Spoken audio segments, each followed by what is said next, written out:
আমাদের 15 বছরের এই বন্ধুত্বর এখানেই ইতি।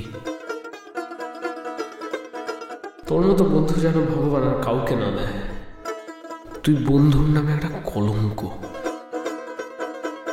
তুই একটা মেয়ের জন্য ছোটবেলার একটা বন্ধুকে ল্যাং মেরে ফেলে দিলি। তোর কি মনে হয় মেঘলা তোর এই মিথ্যে কথাগুলো কোনোদিন জানতে পারবে না? অ্যামেজিং, সুপার,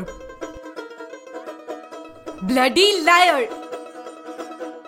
শহুরে মেয়েদের দেখে রাস্তার কুকুরদের মতন বিহেভ করাটা এবার বন্ধ করো। I want you to die. আমি চাই তুমি মরে যাও। হরিদিন তো গেল সন্ধ্যা, তুমি বলেছিলে না আমার একদিন ডাক আসবে। আমার সত্যিই ডাক এসে গেছে খ্যাপা। যাবার আগে শুধু একটা কথাই বলবো, শুধু গুণবান হলে হয় না, শীলবানও হতে হয়।